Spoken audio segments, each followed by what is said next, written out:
Hello and good morning, everybody. Is it morning? Good afternoon. Whatever time you're listening to this, happy insert day of the week.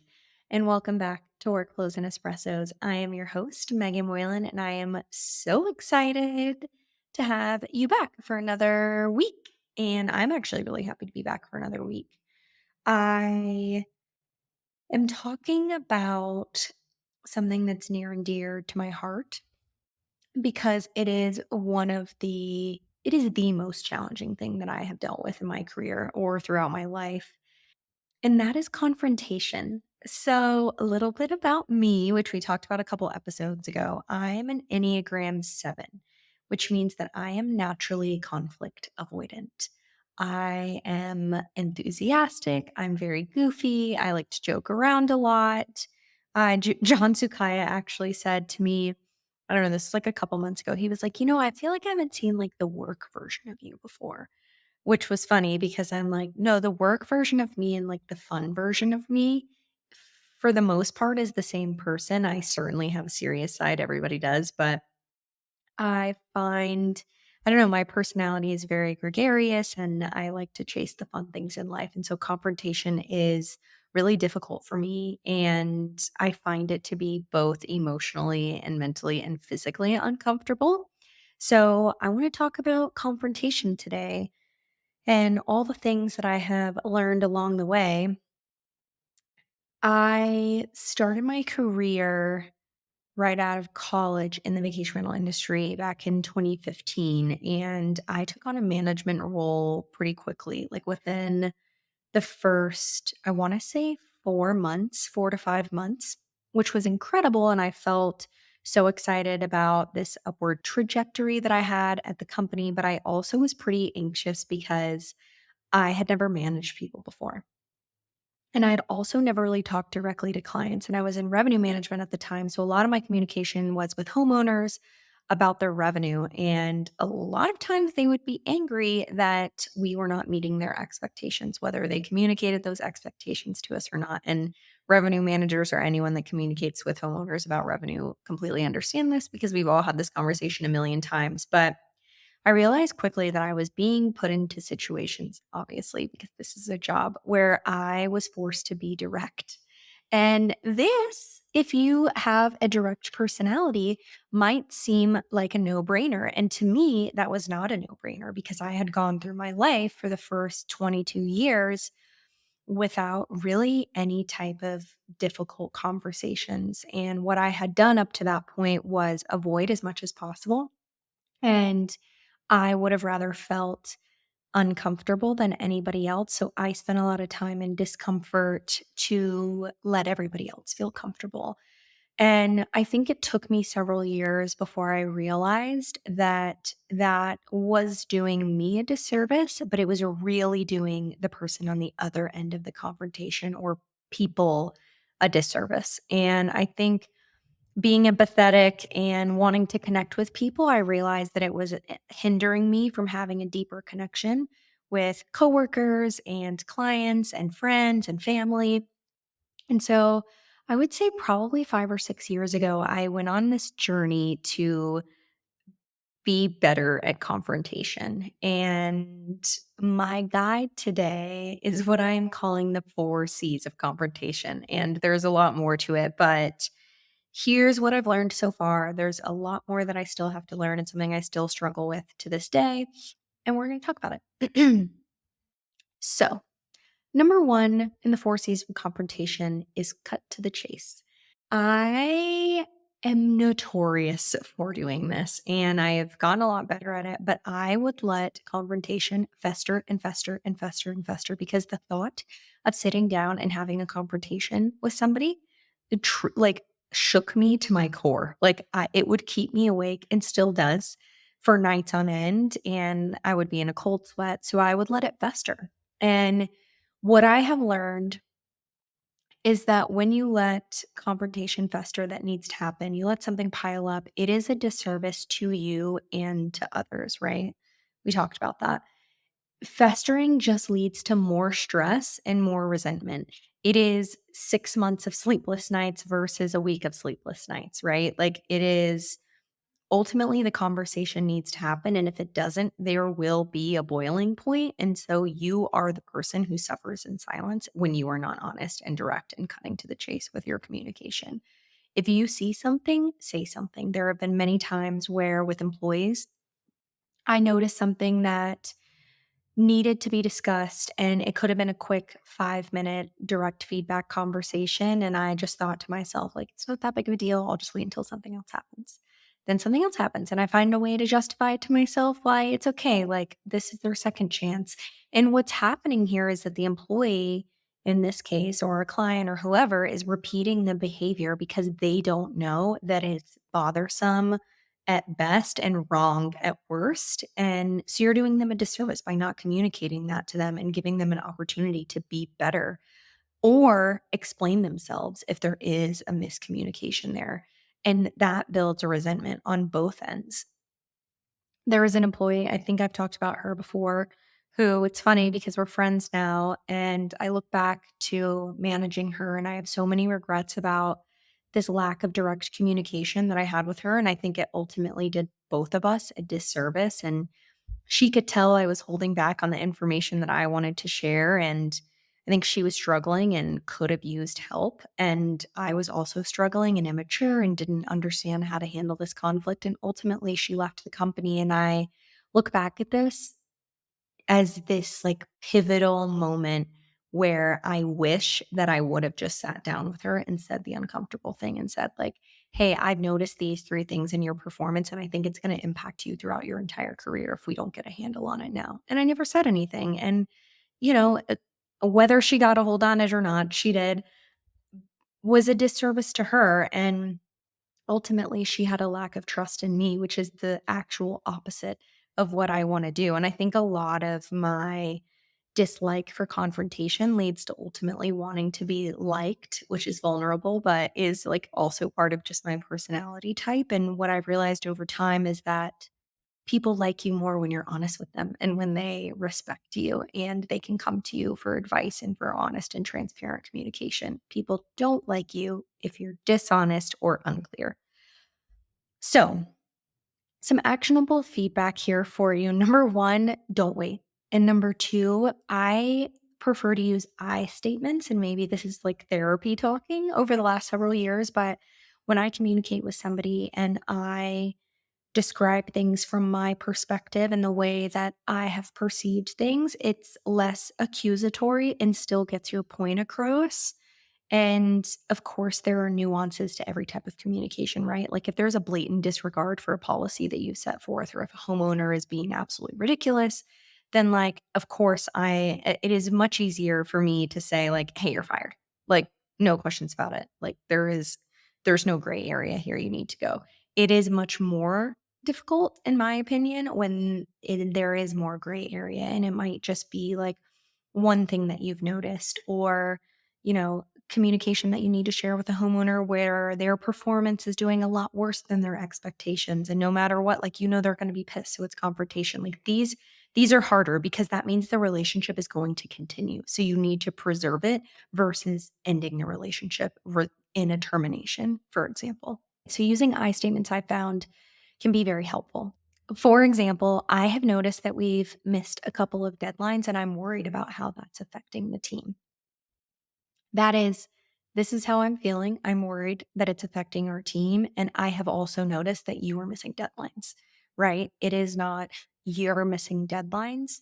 The team is in a horrible way because of you. It's clear and it is the truth, a fact, and you are sharing it from your point of view. And I feel when you connect yourself to the problem, it helps bring things into perspective. Oh my gosh, I didn't realize how me missing deadlines impacted the team. I'm so sorry. Let's work together on a solution. So, number two, courage. All right. And this sounds a little silly, but for all of my conflict avoiders here, picture this. You have a termination coming up. You know that you need to terminate an employee. You are feeling some type of way about it. This termination is related to budget cuts versus their performance. You just can't afford to have this position. You're eliminating the position altogether. The employee has to go. If you're me, you have a pounding heart, you have sweaty palms, you feel like you're gonna have a heart attack.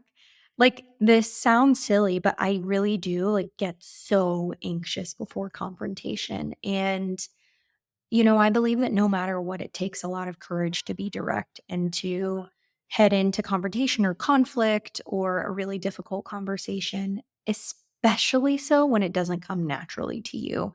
Right. So, like in my case, it doesn't come really naturally to me and I have to try really hard. And no matter what, it sucks. Right. But it just kind of depends on your personality type overall. So, a couple of tips to handle this because it is always going to be a little bit uncomfortable. I think what I have done or did in the past was I would try to wait for it to feel more comfortable. And then I just realized, like, no matter what, I'm going to be really nervous before these conversations. So, how can I coexist with this anxiety that I feel? Try to control it as much as possible, but also understand, like, that probably will never go away forever. So, this is going to hinder me for the rest of my career and personal life as well if I don't get a hold on it. And so, a couple things that I've done: cold plunging, and I live in a really cold place, so sometimes cold plunging doesn't make a lot of sense, but, like, I will literally stand in my shower and put the water on as cold as it will possibly go for 2 minutes, and I find that, like, it really does reset my nervous system, and I feel a lot better tackling those really, really, really difficult days where I might have a lot of confrontation that I've been planning for that's coming up. Deep breathing is another thing that I do. Before I know that I'm about to have confrontation, like, it happened not too long ago where I had had a planned conversation with somebody and was going to be very direct with my feedback, and I got really nervous beforehand. So, what I will do is literally, like, before I have the conversation, I'll focus on my breathing. So, I'll sit down for a couple minutes, breathe in and out. It's called box breathing. So, I'll breathe in for 4 seconds, hold it for 4 seconds, and then breathe out through my mouth for 4 seconds. And something that's super simple I find does help me because when I head into a meeting and my heart is pounding and I'm shaking a little bit, I find that I don't communicate as clearly as I could have because I'm a little bit too nervous. So I do something to kind of reset and regulate my nervous system ahead of time. And I also exercise has been huge, and I think it's so annoying when people are like, "Working out is such a game changer. It helps so much. Like, I've been so much more relaxed since I started exercising and eating right." And unfortunately, that's true. And, like, as somebody who likes to binge on pizza and watch TV shows, also binge on TV shows, it is difficult for me to say this out loud, but exercising and eating right does actually help with anxiety. So there is that.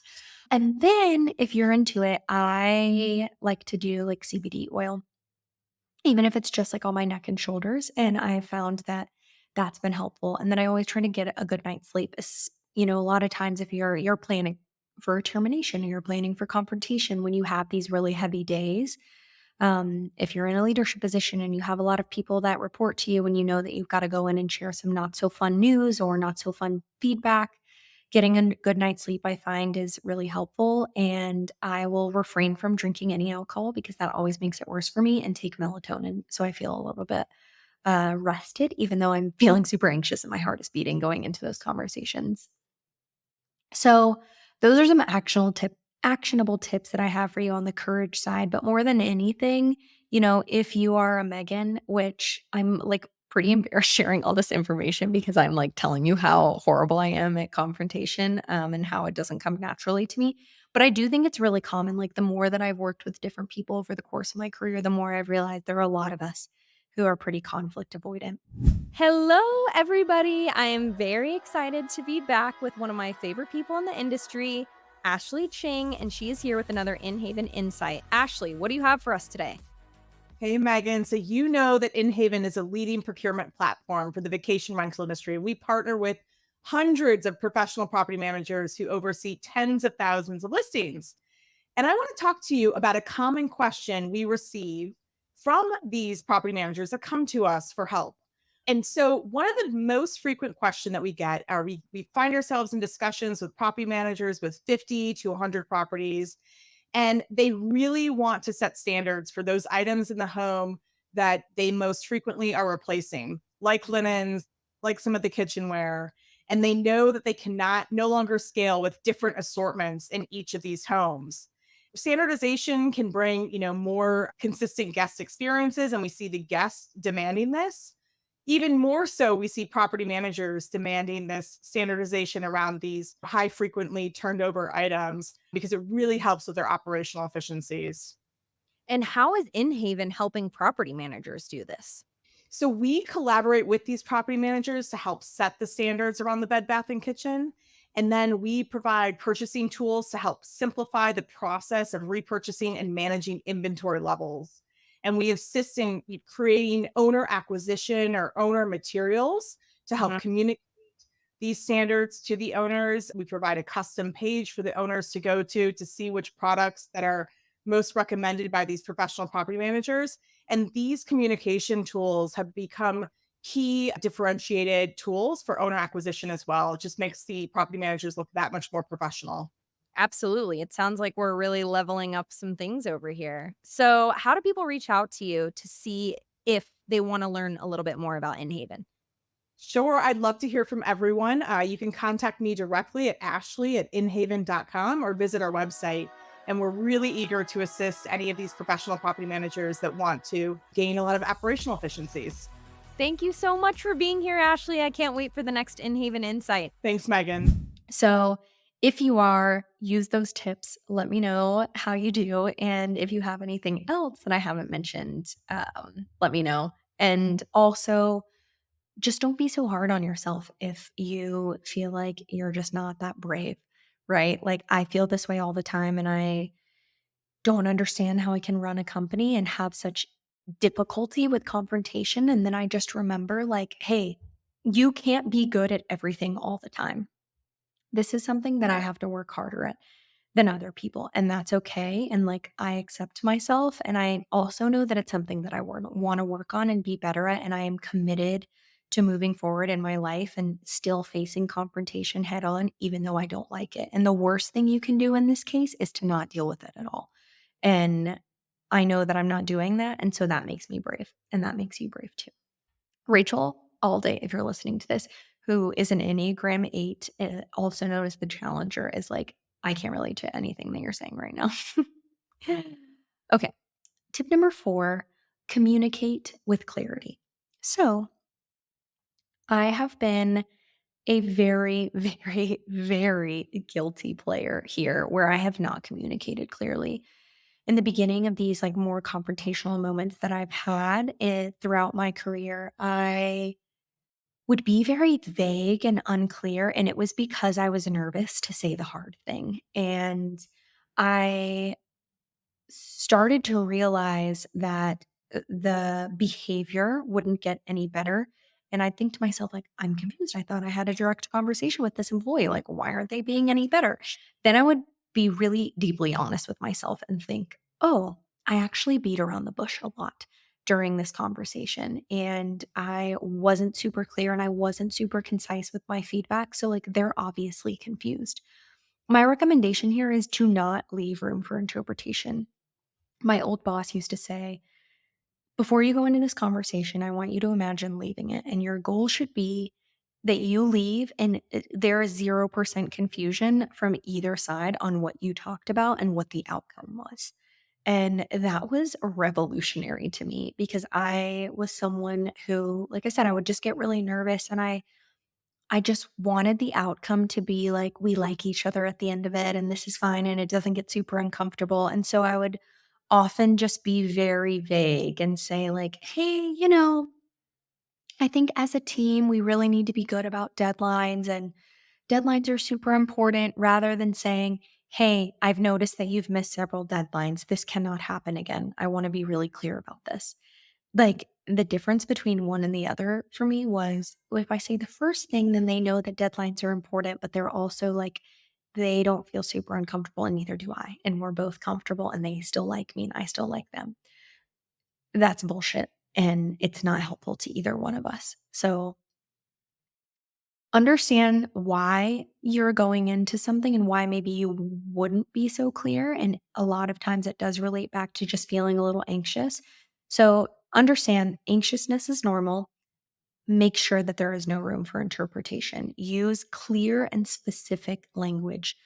I go into these conversations as prepared as I possibly can be. And if you're so nervous that you need to write out a script, like, hey, I've been there. There have been times where I've terminated employees and I've literally sat in my notes app and figured out exactly what I'm going to say. And I think this kind of goes back to cutting to the chase too. When you're sharing really, really, really difficult news, like, hey, we're terminating you. I also received this advice from my previous employer. She told me before, if you're ever terminating somebody, I want you to go in and I want you to sit down and I want it to be the first thing that you say. Because if you go in and you say, how was your weekend? And you beat around the bush and then you communicate with that employee that they're being terminated, it's really a disservice to them. And that was also revolutionary and really helpful for me. And she also said, people, once you share really hard news with them, such as a termination, a lot of times, like their cortisol is going to spike and they're not going to hear anything you've said after that. And so just be mindful of kind of keeping things short and sweet and direct.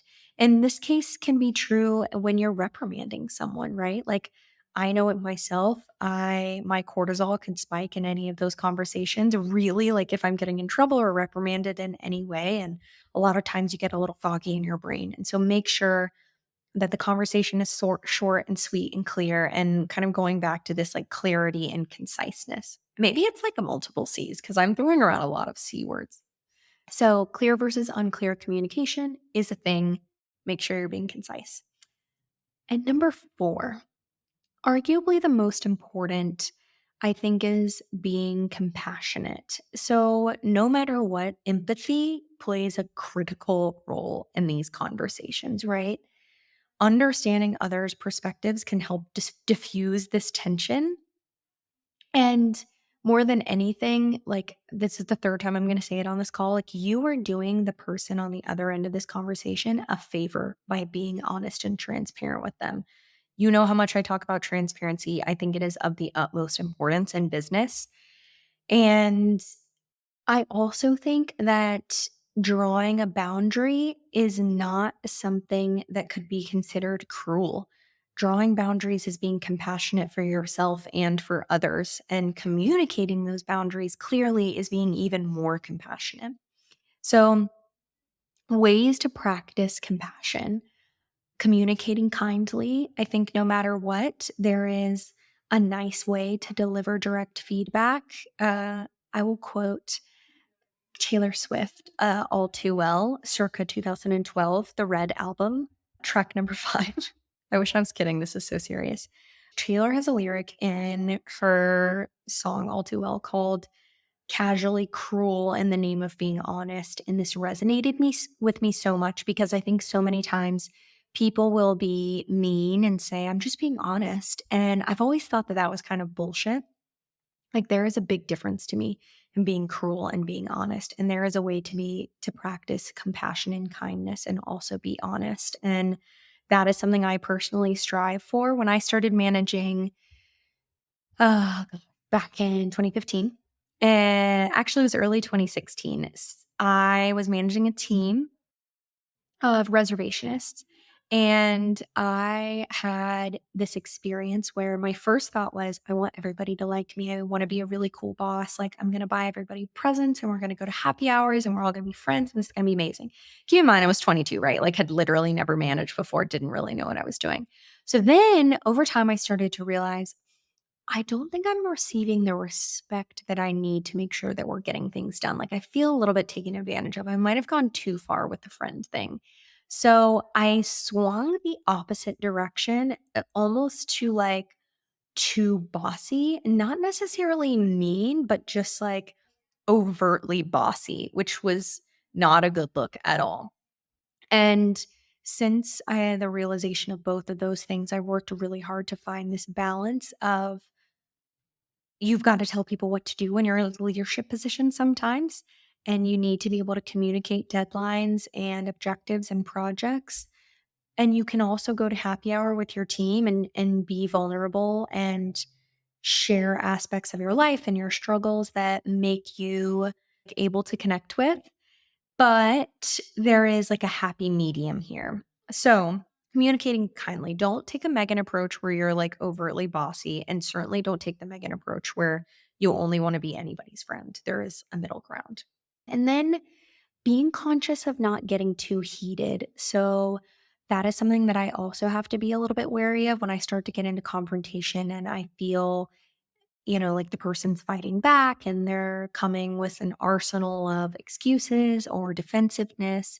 I find that I can get very frustrated and become a little unkind. Like that's my natural reaction. And I think it's just a defense mechanism. And so either understanding when to cut off the conversation and say, like, hey, this is actually not an argument. You have to meet deadlines.